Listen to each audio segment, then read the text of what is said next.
March 15, 1981. This house looked like Berlin after the Blitz. The house and Phil Testa were blown to bits. Police tell Action News that across the street from that house, that night, a van belonging to Rocco Marinucci was parked. They say it's no coincidence that 1 year to the day later, Marinucci was murdered and that 3 cherry bombs were stuffed in his mouth. Police say it looked like a case of mob revenge. This is the 1980 report of the Philadelphia Crime Commission, authored in large part by Gino Lazzeri, former FBI agent. We talked by phone tonight about Rocco Marinucci. Well, that's identified basically as a guy that likes to talk. He's a tough guy, let's just say that, tough little guy. Exactly 1 year ago tonight, Phil Testa's house was bombed, and a van which they say belonged to Marinucci was parked across the street, and there's speculation that he was killed today in retaliation for having killed Testa. That makes a lot of sense, Mark, in view of the fact, that Testa has some family left that's still alive, and possibly someone would, if someone would pass on information that so-and-so was responsible for the killing of your father, I think that being Italian myself, I think that I could understand some reasoning behind it. Although I'm not for a minute suggesting that anyone in the family is retaliating for their father in this particular case. All this violence started here 2 years ago next Sunday, March 21st, 1980. The local godfather, Angelo Bruno, gunned down in front of his house on Snyder Street. Since then, a dozen mob-related deaths, and experts like Gino Lazzeri don't think it's over yet. I'm Mark Howard, Channel 6, Action News. Bobby, come on. Look what happened. What happened? This is the wrong end. What do you mean? Work. I need a double mail. Here, look, I'll show you. What, coming out of what? Coming out of microwave? Get the shots, I guess. I have a car. They didn't go cover. They've got it. Come in a car. Watch this.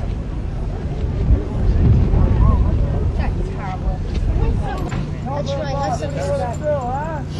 What they call the cover the car?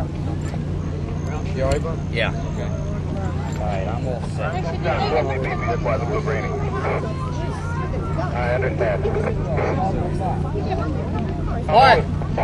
Mark! Come.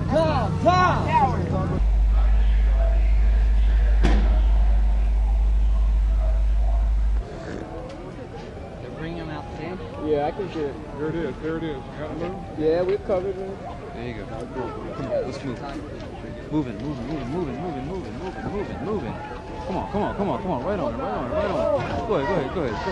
Stay with it. You got it. Come on, Bobby. Bobby, come on.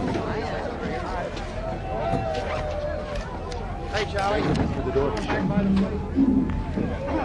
Excuse me, sir.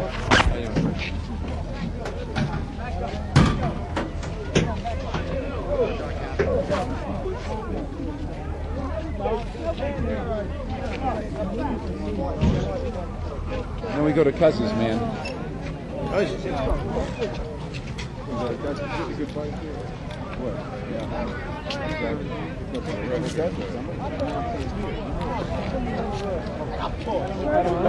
This case of I lost the husband, and we're telling the police made a circus of this. I think it's a shame. 2 hours. Stand by, attention all police. Over 50% of all fatal accidents are caused by drunken drivers. Stop and investigate any driver you are suspicious of. KTM 587, 1144, please.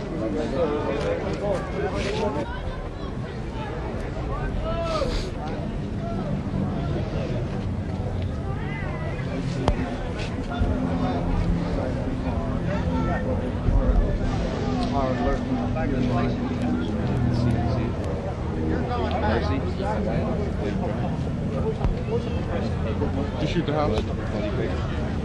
See it? Yep. It's a big read. What is this? 78? See it, bloodstained paper? See it, bloodstained newspaper? Mars Inquiry, just bought it. Yep.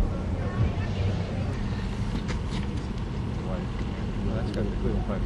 Push it under.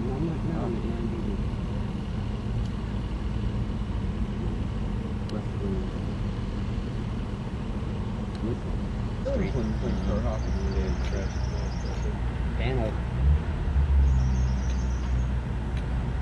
Where's Bruno's candy store, Paris? I have no idea. One of these places was his, right? Tonight, our Walt Hunter opens his mob files to give you the inside story in this Eyewitness News Extra. They are the faces of organized crime in Philadelphia. One by one, police say, they came forward to lead the mob.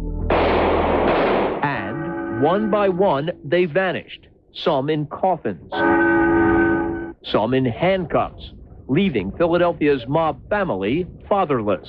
As far as their organization, it's on shaky ground, I can tell you that.